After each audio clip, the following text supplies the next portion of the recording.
Dia mengatakan, Ustaz, demi Allah, malu saya rasanya menangis. Akan tapi air mata ini keluar. Air mata ini keluar.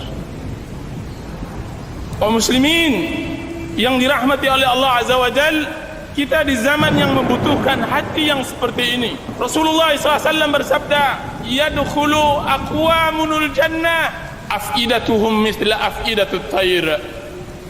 Akan masuk surga satu kaum, hati mereka selembut hati burung. Selembut hati burung. Alam ya'ni lil ladzina amanu an takhsha'a qulubuhum li dzikrillah. Kapan lagi bagi seorang mukmin khusyuk hatinya untuk mengingat Allah Azza wa Jalla? Disebutkan oleh Abdullah bin Umar radhiyallahu anhu, sesungguhnya ayat ini ditunggu oleh Allah Azza wa Jalla kepada sahabat Rasulullah 13 tahun setelah mereka masuk Islam. Saya melihat di kalangan ikhwan sangat kikir dengan air mata, ya ikhwan, sangat kikir, kecuali di awal-awal dia mendapatkan hidayah. Mana air mata ciri khas seorang yang saleh, orang yang tunduk hatinya kepada Allah Azza wa Jalla.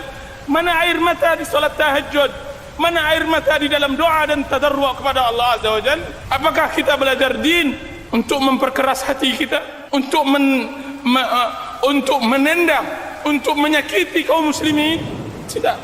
Kita mempelajari din untuk bisa bersimpuh di hadapan Allah Azza wa Jalla, untuk menciptakan hakikat ubudiyah kepada Allah Azza wa Jalla. Allah Azza wa Jalla, untuk menyempurnakan bahwa diri kita adalah hamba Allah. Hamba Allah.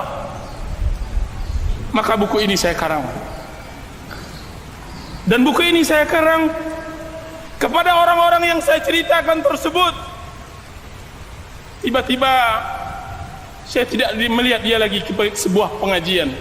Wajahnya yang bersinar telah berubah menjadi wajah yang hitam karena maksiat kepada Allah Azza wa Jalla. Orang yang telah kembali kepada maksiat dan jalan syaitan setelah dia mendengar Nidaur Rahman, panggilan Allah Azza wa Jalla. Saya takut kepadanya firman Allah Azza wa Jalla yang mengatakan, falamma za'u azaghallahu qulubahum. Ketika mereka melenceng, maka Allah Subhanahu wa taala lencengkan hati mereka.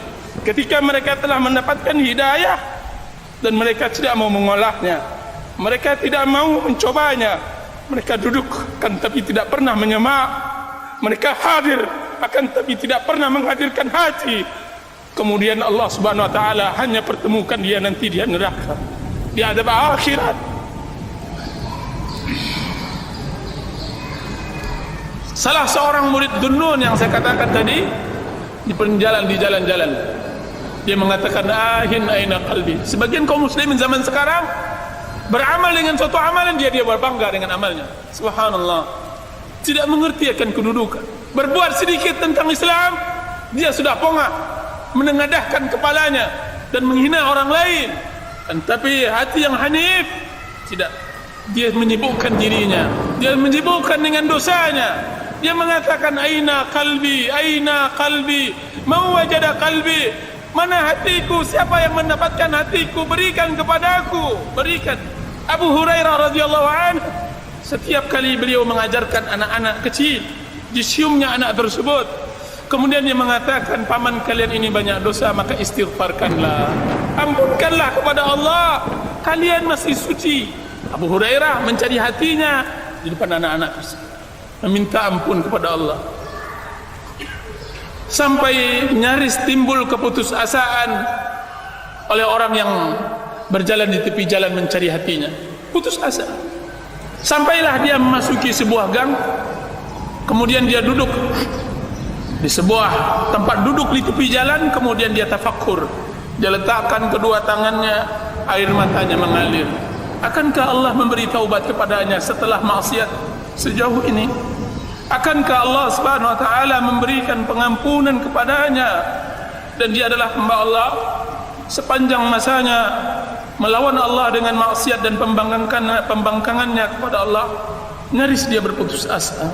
Tiba-tiba terdengar kegaduhan di dalam rumah, bertengkar, terdengar suara keras sang ibu memarahi anaknya. Dia terbangun dari sebuah pemikirannya tadi, terbangun. Seorang ibu memarahkan anaknya yang kecil, umur 4 tahun. Tiba-tiba pintu belakang rumah dibuka oleh ibunya tersebut. Kemudian anaknya tersebut diusirnya. Kemudian dihempaskannya pintu tersebut sampai berbunyi keras. Kemudian dia katakan, "Enyahlah engkau wahai itu anak durhaka, pergilah engkau dari rumahku. Jangan tempati lagi ibu, jangan sebutlah ibu-ibu ini ibumu. Jauhlah dari engkau, anak engkau adalah anak pembangkang, pelaku maksiat." Anak umur 4 tahun. Kemudian anak tersebut menangis, mencoba pergi ke tepi-tepi gang agar dia dapat singgah. Akan tapi anak tersebut, kemana hendak dia berlindung lagi? Kemana dia akan menetap? Kemana dia akan menginap malam? Maka dia balik lagi ke rumahnya. Kemudian ditempelkannya pipinya ke pintu tersebut. Kemudian dia mengatakan, ahli ibadah ini melihat tingkah laku anak tersebut. Kemudian anak tersebut mengatakan, "Ya ummah, wahai ibu, man yaftahu liyal babu idza ughliqat babaka anni, idza aghlaqti babaka anni." Wahai ibu, pintu mana lagi yang bisa terbuka untukku jika seandainya pintumu telah tertutup untukku? Tidak ada lagi itu. Pintu mana yang bisa menutup, yang akan terbuka untukku jika seandainya pintumu telah tertutup bagi. Wahai ibu, siapa pula yang dapat mendekatkan dirinya kepadaku jika seandainya bukan engkau? Wahai ibu, jika siapa lagi yang dapat menyayangiku jika seandainya engkau telah murka kepadaku? Anak tersebut. Kemudian dia terjatuh di tanah tersebut. Kemudian dia letakkan pipinya di tanah tersebut. Kemudian dia menangis. Dia menangis untuk dibukakan pintu dan dia tidak akan berbuat lagi kesalahan. Dia tidak akan kembali lagi kepada perbuatannya yang lama. Sang ibu mendengar ucapan sang anak, siapa ibu?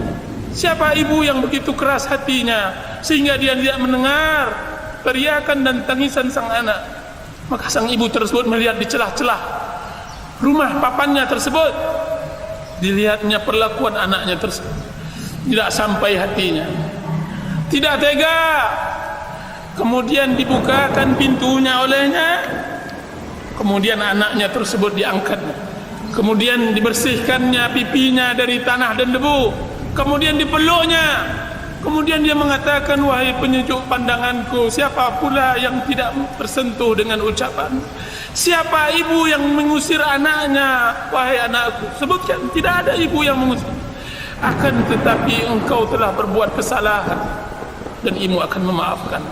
Kau telah berbuat kesalahan, ibu memaafkanmu." Kemudian apa kata abid ahli ibadah tersebut?